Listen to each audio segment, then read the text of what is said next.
Uh, I happen to have asked two friends of mine, and it's good they are in the congregation, two different questions as Adventists that I would also want to ask the congregation today. They couldn't answer either of them, so I'll answer one of the questions today. The next one, if I get another time, if God allows, we'll find time to answer. They are very critical questions for us. And one question is, the book of Daniel and Revelation alike speaks of two different times. The book of Daniel speaks about the time of the end, and it again speaks of the end time. So there is a difference between the time of the end and the end time. Still. And that is the first question. So my question is, what is the difference between the time of the end and the end time? Because Daniel gives order of events, and he mentioned them in two different segments of the prophecy that is being given. The next question that I will ask is that what is a test question for us as Seventh-day Adventist believers in relation to our faith? What is a test question, and of what importance is it to us?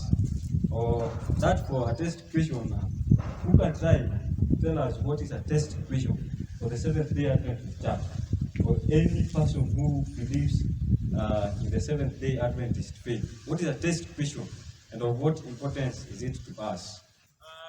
Time of the end at the end time. Time of the end ambacho it's a larger period. Kama tukisema ini time ya kurecover. Recovery time. Time hiyo time recover inaweza kuwa expandable. End time hiyo ka scenario ka scene. Ka final scene. Hiyo ndio nimeelewa. Amen. Alafu ya pili. Yes. What is a test question? Matthew 28:20. Go ye therefore, baptizing people and preach the word. Kuna kwa kuuliza, wakati mimi na mimi sina peke yangu. Who will I go to? And who will I go with? Kwa sababu kitabu kilichoitwa tunaulizwa, did you do your part? Who have you brought to the faith? Because as our name says, Advent is Advent. We believe the second coming. Na ukienda peke yako itabuku. Tafuta mtu mwenda yeye. Amen. When we got pillars of the Seventh-day Adventist belief. There are 7 pillars. I'm just giving you a hint to the last question that I will not answer today. And Sister White says in the book, The Great Controversy, that one of the pillars of the Seventh-day Adventist became a test question from the year 1844. So go and consider what's a test question, because it's very critical to us.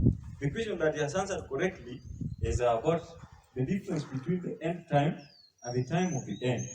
And I am glad that we were taught about figurative speech.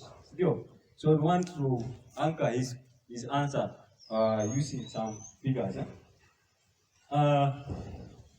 Let's say umetamani kula kuku, then you go there at the market and buy your what? Your chicken. Your chicken, your hen,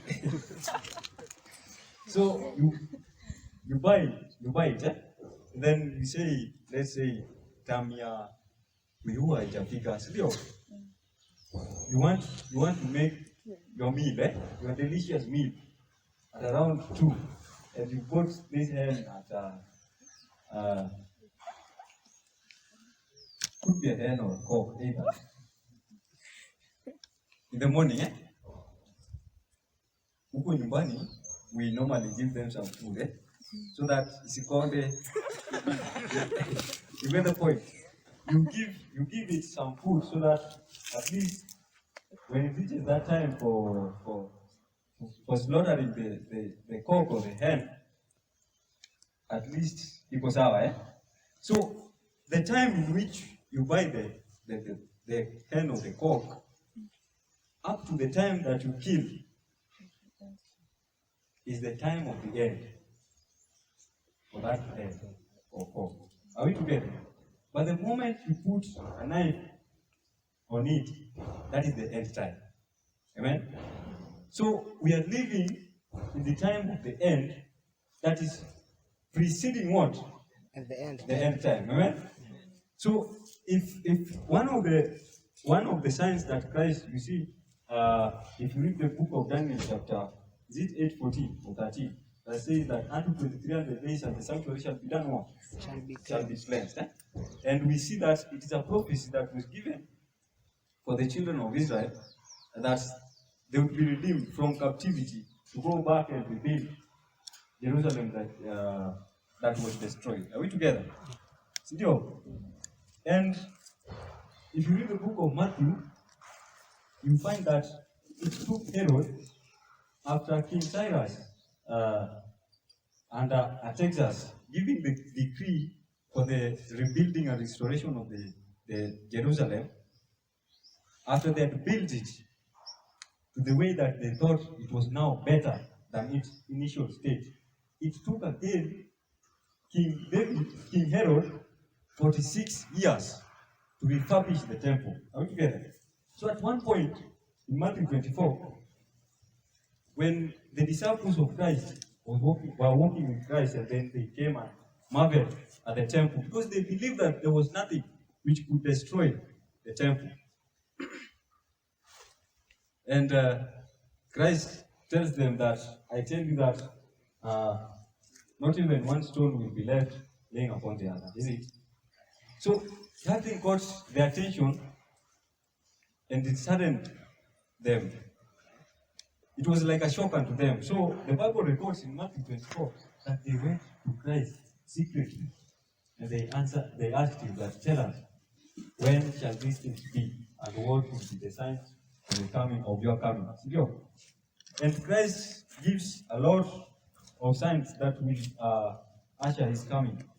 And to me, one of the signs that ushers the coming, that precedes the coming of Christ, that is really stressing me, is not about what is mentioned in the book of Matthew 24, any of them, but it is what Paul says in the book of 2 Corinthians. The Corinthians, Thessalonians, let me check, 2 verses 3. 2 Thessalonians. Thessalonians, yeah. 2 Thessalonians 2 verse 3. What does it say? Yes. Let no man deceive you by any means, for that day shall not come, except there come a falling away fast, and that man of sin be revealed to the son of perdition. I hope you are following from where we began. I said we are living in the time of the end of the end time. We are living in the time of the end. That is preceding what? The end time. And Paul says that do not be deceived. Even if we see whatever is happening in the book of Matthew, whatever Christ mentions in the book of Matthew 24, but Paul is saying, do not be deceived, for that time will not come until there be a falling away. There first be a falling away. The man of sin is revealed. And the falling away that Paul speaks about is what? Apostasy. That people will apostatize.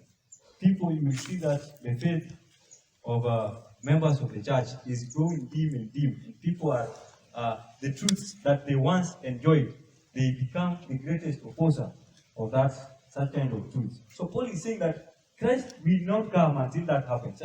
So there must be a falling away first. And to me, of all the signs that Christ gives, or of all the signs that we are told in the scriptures that ushers the coming of Christ, to me that it hits differently, especially if you're being a victim of falling away.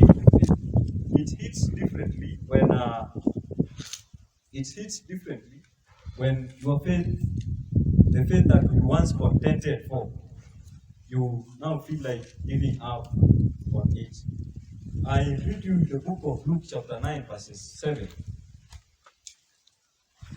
The tetrarch heard of all that was done by him, that is by Christ, and he was perplexed, because that it was said of some that John was risen from the dead, and of some that Elias had appeared, and of others that one of the old prophets was risen again.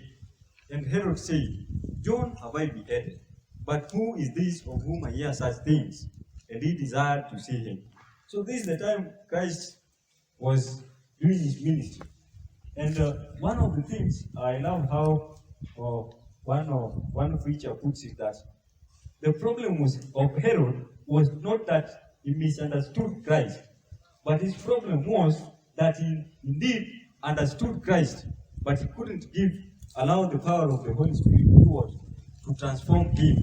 So we are seeing that the Bible records that Herod, the tetrarch, heard of all that was done by Christ, and he was perplexed, in which he was stuck in the mud, because it was said of some that John was risen from the dead, and he knew that John he had beheaded. Now, Herod was not a Pharisee, he was a Sadducee. And one of the striking beliefs of the Sadducees is that they did not believe in what? In resurrections. Are we together? They did not believe in resurrections of the dead. So Herod got stuck in mud because people were saying that it could be that John is risen from the dead. Now the point is, if Herod would have remained faithful to the creed that he had learned from childhood, then he would have not been stuck in the mud. If Herod would have remained faithful to the teachings that he had been offered in the faith that he was in, he would have known that the person who was doing these things was not who? Was not John the Baptist. Are we together? It's reaching a point in which the church of God is seeming to be falling, as the spirit of prophecy says. But I'm glad that it affirms that it may seem to be falling, but it will never fall. We are at a point where we are witnessing the falling away of faith. People who are falling away from faith. We are recanting what we had been taught. We are recanting this, what the Bible says and the spirit of prophecy says. So like Herod, we are stuck in the mud. We do not know what to believe, whether to believe this, because there are a lot of speculations that come day in and day out. Peter says in the book of 2 Peter 1 verse 16 that we have not followed cunningly devised fables. Amen? Amen. We have not followed cunningly devised fables. There are a lot of people are inventing new ideas about the mark of the beast, whatnot. I saw someone post it in the group the other day about the mark of the beast and the number 66 and all that stuff. But are we, as Herod, going to be stuck in the mud for what, because of the speculations that are outside, or we are going to stick with what the Bible says? The spirit of prophecy and the Bible is very clear that the mark of the beast is what? The false worship. That is what? The Sunday worship. But it says it is not, as we speak, it is not the what? The mark of the beast. It is until the decree is given that Sunday worship becomes what? The mark of the beast. Are we together? Happy Sabbath. Happy day. Happy day. Happy Sabbath. If you get through listening, before I get through talking, please wait for me, okay? I'm saying that the spirit of prophecy and the Bible is very clear that at the moment, it is true that the mark of the beast is the Sunday worship, the false Sabbath. But until it won't be until the decree is given, okay? So it is not our part to judge someone who goes to church on Sunday that he is involved in the mark of the beast. Are we together? Yeah, he was involved in the mark of the beast.